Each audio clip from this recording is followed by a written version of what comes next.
자, 오늘은 형용사하고 부사에 대해서 설명을 하도록 하겠습니다. 자, 형용사는 우리나라 말에서 뭐뭐한 받침으로 니은으로 끝나면서 우리나라 말 끝에 상태라는 말을 붙여서 어울리는 표현을 다 형용사라고 해요.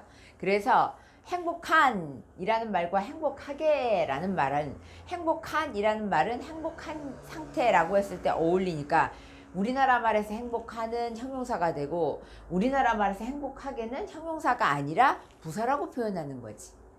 빠른이라고 하는 말도 우리나라 말에서 빠른과 빨리라고 표현할 수 있는데 상태라는 말을 붙였을 때 빠른 상태라고 하면 말이 되니까 받침으로 니은으로 끝나는 빠른에 해당하는 말은 형용사라고 하는 것이고 비슷한 말 같지만 빨리, 빠르게 하는 말은 사실은 부사라고 얘기해요. 한 가지 더 예를 들어볼까? 이른이라고 하는 말과 일찍이라는 말은 굉장히 비슷해. 그런데 이른이라고 할 때는 받침으로 니은으로 끝나기도 하고 또 상태라는 말을 붙였을 때 이른 상태라고 해서 말이 되잖아. 그러니까 이른이라고 하는 한국말이 형용사가 되는 거고 일찍이라고 하는 말은 부사가 되는 거야. 그러면 왜 형용사하고 부사를 같이 설명을 해야 하냐면 형용사의 뜻에다가 부사가 약간 응용이 되는 상황이잖아. 그래서 타고날 때부터 뜻이 굉장히 비슷한데 우리나라 말에서 지금 아까 얘기한 것처럼 상태라는 말과 어울리는 한국말의 뜻은 형용사가 되는 것이고 비슷한 뜻이긴 하지만 상태라는 말하고 했을 때 어울리지 않는 건 우리는 부사라고 얘기해요. 그래서 영어 단어에는 원래 태어날 때부터 형용사가 있고 태어날 때부터 부사가 있어요. 그래서 니네가 흔히 알고 있는 행복한 이라는 해피나 짜증, 화가 난 이라는 표현의 angry나 이런 거는 사실은 형용사라고 얘기하는데 예를 들어서 so much, 예를 들어서 really 라고 하는 표현에 진짜 라고 하는 표현이나 혹은 나는 피아노를 잘 쳐요 라고 할 때 잘이라고 하는 표현과 같은 거 이런 것들은 사실은 태어날 때부터 부사인 표현이 되는 거라고 생각하면 될 것 같아요. 알겠어요? 자, 그럼 이제부터 그러면 태어날 때부터 부사와 태어날 때부터 형용사는 단어를 외울 때 니네가 뜻을 좀 야무지게 외우면 되는 거예요. 그럼 형용사와 부사는 어떠한 역할이 있냐면 일단 역할 면에서 조금 달라요. 어떻게 다르냐면 형용사는 명사를 꾸며주는 명사의 꾸민말이야. 명사의 꾸민말. 이것을 형용사라고 얘기하고 부사는 명사를 제외한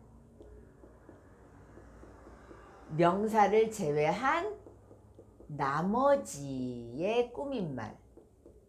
명사를 제외한 나머지의 꾸민말을 뭐라고 하냐면 부사라고 얘기해요. 그래서 저 예쁜 여자가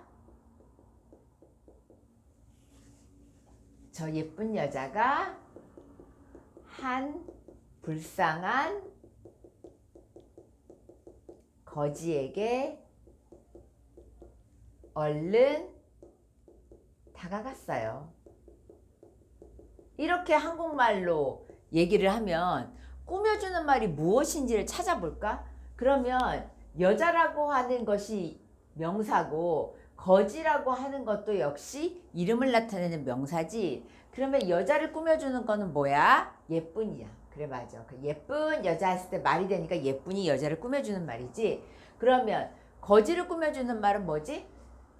그렇지, 불쌍한이지. 불쌍한 거지. 그러니까 결국 예쁜과 불쌍한은 한국말의 뜻으로 표현을 해봤을 때 그것이 형용사라는 말이지. 그럼 여기에서 꾸며주는 말이 예쁜하고 불쌍한 말고 또 다른 거는 꾸며주는 말이 없나? 있어. 그게 뭐야? 그렇지, 얼른이라고 하는 말이야. 도대체 이 얼른이라고 하는 말은 무엇을 꾸며줄까?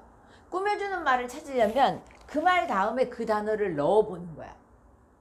그래서 말이 자연스럽게 어울려지면 그건 꾸며주는 말이 되거든. 얼른 예쁜. 말 돼? 안 되지. 얼른 예쁜 여자. 그것도 말 안 되지. 그러면 얼른 불쌍한. 말 안 되지. 그러면 얼른 거지에게. 약간 말이 될 수도 있지만, 그치? 얼른 다가갔어요. 어떤 게 더 말이 자연스러워? 그렇지. 얼른 다가갔어요가 말이 자연스럽지. 그러니까 사실은 얼른은 뭘 꾸며주냐면 다가갔어요라고 하는 말을 꾸며주는 거야. 그런데 똑같이 이렇게 화살 표시에 따르면 무언가가 무언가를 꾸며주는 말인 거는 사실이지만 여자나 거지는 명사이기 때문에 예쁜이나 불쌍한은 우리가 형용사라고 얘기하는 것이고 다가가다라고 하는 건 동작이잖아. 동작을 꾸며주는 말을 우리는 뭐라고 하냐면 부사라고 얘기해. 그럼 사실은 부사는 동작을 나타내는 말만 꾸며주는 게 아니라 명사를 제외한 나머지의 모든 것을 꾸며줄 때 그것을 우리는 부사라고 얘기해요. 그러니까 한국말로 먼저 명사가 뭔지 부사가 뭔지를 이해할 수 있어야 니네가 영어 단어를 외울 때 그것이 명사인지 아니 그것이 형용사인지 부사인지를 구분해서 쓸 수가 있는 거지. 알겠지? 자, 그러면 선생님이 얘기했잖아. 그럼 형용사하고 부사는 어떻게 생겼어요? 그럼 원래 타고나기를 단어에서 받침으로 니은으로 끝나게 타고나는 형용사가 있고 형용사와 비슷한 의미를 가지고 있지만 받침으로 니은으로 끝나거나 뭐뭐한 상태라는 말을 붙였을 때 말이 안 되는 부사라고 하는 것이 원래부터 정해져 있어요. 그러면 항상 정해져 있나요? 아니, 꼭 그렇진 않아. 만들 수도 있어. 자, 이번엔 인위적으로 만들어지는 형용사와 만들어지는 부사에 대해서 선생님이 설명할 거야. 만들어지는 형용사와 만들어지는 부사도 있는데 어떻게 만드냐면 만들어지는 형용사는 명사에다가 ly를 붙여서 만들어요. 그런데 명사에다가 ly를 붙일 때에 이 ly의 뜻이 있어. 그럼 무슨 뜻이 있냐면 뭐뭐다운이라는 뜻을 나타내고 있어요. 그래서 예를 들어서 friend는 친구라는 뜻이야. 그렇지? 그러는 친구라는 뜻에다가 ly를 붙여서 우리는 친구다운, 그래서 친근한 혹은 친한 이란 말로 변화해서 사용한다는 거지. 알겠어? 자, 그러면 이번에 love라고 하는 거에는 명사로서 러브가 사랑하다라는 뜻을 나타낼 경우에는 동사지만 러브가 명사의 뜻을 나타낼 때는 애인이라는 명사의 뜻이 있어요. 그래서 애인이라는 명사의 뜻을 가질 때 애인이라는 말에다가 ly를 붙이면 애인다운 이런 뜻이 돼. 그러면 생각해봐. 남자친구다운, 여자친구다운 어떤 상태를 얘기하는 거야? 당연히 여자친구나 남자친구는 사랑스럽지. 그치? 그러니까 애인다운이라는 말에서 사랑스러운 이런 표현이 응용돼서 나오는 거야. 한 가지 예를 더 들어볼까? 예를 들어서 man이라고 하는 건 남자라는 뜻이야. 근데 여기에다가 ly를 붙였어. 이렇게. 그럼 무슨 뜻이 된다고? 남자다운 이란 뜻이 된다고. 남자다운 건 뭐야? 남성적인 이런 뜻이 되는 거지. 그래서 남자다운이라는 말에서 남성적인 이라는 표현이 같이 연결해서 나온다는 거지. 이렇게 해서 명사에다가 ly를 붙여서 형용사를 만드기는 해요. 그러면 니네가 생각해야지. 선생님, 모든 명사에다가 ly를 붙여서 형용사를 만드나요? 명사에다가 ly를 붙여서 형용사를 만들 수는 있는데 모든 게 그렇진 않아. 왜냐하면 말이 안 되면 그렇게 쓸 수 없잖아. 책상에다가 데스크에다가 ly를 붙여서 데스크리 해서 책상다운이라고 하는 말을 어디에다가 써먹을 건데? 그치? 그러니까 언어라고 하는 거는 어울리는 말이 됐을 때 그것을 사용할 수 있는 것이고 아무리 원칙이 그렇다 하더라도 말이 어울리지 않아서 사용하지 않으면 그 말은 죽는 말이 되는 거지. 그치? 자, 이번에 만들어지는 부사에 대해서 알아볼 거예요. 자, 만들어지는 부사는 말이야. 형용사가 명사에다가 ly를 붙여서 뭐뭐다운이라는 뜻의 형용사로 만들어진다면 부사는 형용사가 변해. 그래서 형용사에다가 ly를 붙여서 부사를 만든단다. 그럴 때 역시 이때의 ly, 형용사에 붙는 ly도 뜻이 있어요. 무슨 뜻이 있냐면 뭐뭐 하게라는 뜻이 있어. 그래서 sad라고 하는 말에 sadly가 되면 슬픈이라는 말이 슬픈하게 말 안 되지. 그럼 뭐라고 말해? 그렇지. 슬프게 라는 뜻이 된다는 거야. 그리고 뭐 예를 들어서 happy라고 하는 말에 ly를 붙일 거야. 근데 happy는 y로 끝나잖아. 그러니까 y를 i로 바꾼 상태에서 ly를 붙이면 행복하게 라는 뜻이 되는 거지. 예를 한 가지만 더 드릴게요. 자, loud는 소리가 큰 이라는 뜻이에요. 근데 여기다가 ly를 붙이면 소리가 큰하게 라고 말하면 당연히 한국 사람이 이상하게 생각하지. 그러니까 그거는 소리가 크게 라는 말로 바꿔줄 수 있다는 거야. 그러니까 큰이라고 할 때는 받침으로 니은으로 끝나니까 큰 소리가 들려요 이렇게 말할 때 큰이 소리를 꾸며주는 형용사가 되지만 소리를 큰 질러라 이렇게 말하지 않잖아. 소리를 크게 질러라 하게 크게라고 얘기하는 거지. 형용사와 부사는 비슷한 느낌을 가지고 있지만 쓰임이 달라요. 그래서 그 쓰임을 잘 알아둬야 돼. 알겠지? 자, 그러면 이번엔 세 번째로 알아둬야 될 건 뭐가 있냐면 태어날 때부터 형용사와 부사가 같은 단어로 형용사와 부사가 같은 단어로 같은 단어로 태어나는 경우가 있어. 형용사와 부사가 같은 단어로 태어나는 경우가 있지요. 그러면 같은 단어로 태어나는 경우는 뭐를 주의해야 되냐면 당연히 ly를 쓸 수가 없지. ly를 붙일 수가 없어. 이 자리에 ly를 붙일 수가 없다. 왜요? 아니 태어날 때부터 형용사와 부사의 뜻이 같이 있다니까. 근데 이거를 쉽게 외우는 방법을 선생님이 가르쳐 줄게요. 자, 형용사와 부사가 태어날 때부터 같이 한 단어로 태어나는 경우는 선생님이 그 초콜릿 이름을 따가지고 새로운 이름을 붙였어. 선생님만이 만들어내는 새로운 초콜릿 이름이야. 그 이름이 뭐냐면 페랄로흐 이렇게 외우면 돼. 뭐라고? 페랄로흐. 그럼 어떻게 쓰냐면 이렇게 쓰면 되지. 페랄로흐 이렇게. 알았어? 그러면 페 할 때 요거는 fast를 나타내는 말이고 페라 할 때 에는 early를 나타내는 말이고 라하고 로만 두 개의 스펠링이 같이 가. 그러면 라는 late고 로는 low고 그러면 well은요 w는요 이거는 well이야.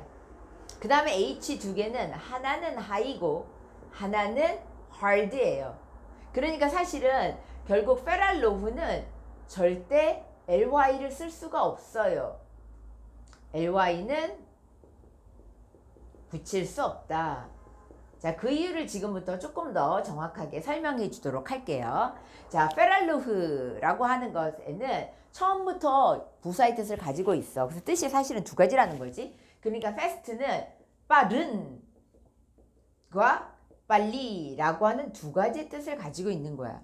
역시 여기 중에서 받침으로 니은으로 끝나는 거는 빠른 쪽이니까 이게 형용사가 되는 거지. 알겠어?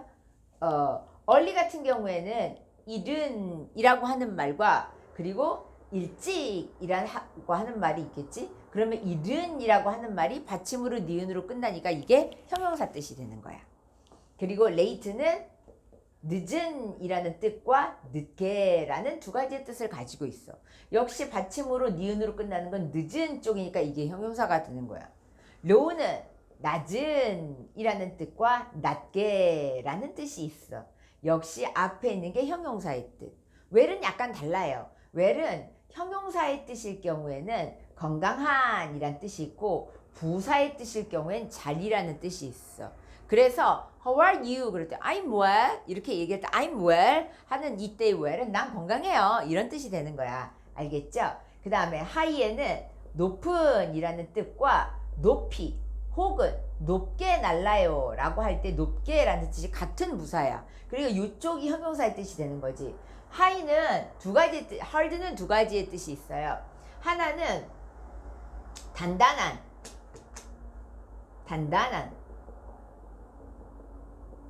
딱딱한 뭐 이런 뜻이 hard의 형용사의 뜻이고 부사의 뜻에는 열심히 이런 뜻이 hard의 부사의 뜻을 가지고 있어. 요게 형용사의 뜻이야. 그러니까 원래 형용사와 부사가 같은 단어로 태어나는 이러한 페랄로후는 머릿속에 넣어놔야 돼. 왜냐하면 니네가 영작이나 다른 것에 응용을 할 때 ly를 쉽게 붙일 수 있거든. 그런데 ly를 절대 붙여서는 안 되는 단어 안에 들어가요. 니네가 특별히 ly를 잘 붙이는 단어가 있어. 그게 뭐냐면 이 단어야. fastly. 이건 진짜 죽어라고 실수해. 이런 단어는 영어에 없어. 왜냐면 fast는 빠른과 빨리가 같이 있는 단어이기 때문에 그래요. 알겠지? 자, 그러면 다시 한번 리뷰해볼까요? 선생님이 뭘 설명했어요? 같은 의미처럼 보이는 한국말이 두 종류가 있는데 그 중에 하나가 형용사와 부사다.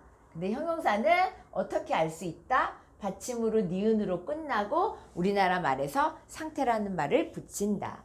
두 번째, 그러면 형용사와 부사가 한국말로 비슷한 뜻을 가지고 있는데 그러면 똑같은 역할을 하나요? 아니요. 형용사는 오로지 명사를 꾸며주는 명사 꾸민 말이고요. 그리고 부사는 절대 명사는 꾸며줄 수 없어요. 그리고 명사를 제외한 나머지를 꾸며줄 수 있는 나머지 꾸민 말이 된다는 거야. 한국말을 통해서 형용사와 부사의 의미를 다시 한번 생각해야 돼. 자, 일단 한국말로 형용사와 부사를 구분할 수 있어야 그 다음 진도가 나가는 거니까. 자, 이번엔 그러면 이렇게 원래 타고나는 형용사 happy나 angry나 sad와 같은 타고난 형용사가 있는데 그것을 인위적으로 부사로 만들 수가 있어요. 근데 그 부사로 만드는 영어 스펠링이 뭐냐면 ly야. 근데 이 ly는 형용사에 붙을 때는 그것을 부사로 만들어주지만 명사에 ly가 붙을 땐 그것은 형용사로 만들어주는 역할을 한다는 거지. 그래서 그 예로 friendly와 lovely와 그리고 manly 등이 있어요. 형용사에다가 ly가 붙는 단어는 생각보다는 좀 많아 얘들아. 그래서 그냥 요렇게 명사에다가 ly가 붙어서 만들어지는 형용사는 생각보다는 좀 많아요. 그래서 명사에다가 ly가 붙으면 뭐뭐다운이라는 뜻을 나타내는 표현에서 응용이 되는 거구나 라고 생각하면서 그런 단어가 혹시 나오면 니네가 그렇게 생각을 해주면 되는 거지. 자, 이번에 부사에다가 ly를 붙여서 만들 때는 뜻이 뭐뭐하게 라는 뜻을 만들어내는 거야. 그치? 자, 그래서 이렇게 슬프게 행복하게 그 다음에 크게 큰 소리로 이렇게 뜻을 응용해서 만들 수가 있고 형용사와 부사가 원래 한 단어에 들어있는 경우는 절대 뭐를 쓸 수가 없어? ly를 쓸 수가 없어. 이걸 내가 어떻게 외우라 그랬어? 페랄로흐 이렇게 외우라 그랬지. 페랄로흐 이렇게 외우라 그랬어. 그래서 페랄로우는 형용사와 부사의 모양이 부사의 뜻이 그 단어 안에 그대로 들어가 있기 때문에 절대 ly를 쓸 수가 없다는 거예요. 그러면 페랄로흐라고 하는 걸 구체적으로 알려면 요렇게 외워야지. 그래서 니네가 한번 페랄로우를 정확하게 영어의 단어와 한국말 뜻을 매치시켜서 쭉 써봐야 돼. 그래야지 머릿속에 익혀집니다. 자, 선생님이 이렇게 지웠어요. 지운 이유는 마지막에 이걸 보고 니네가 필기를 한번 해보라는 거지. 니네가 정말 제대로 알고 있는지 아니면 선생님이 설명한 부분을 다시 한번 듣기를 원하면 앞쪽으로 돌려봐. 알겠죠? 여기까지.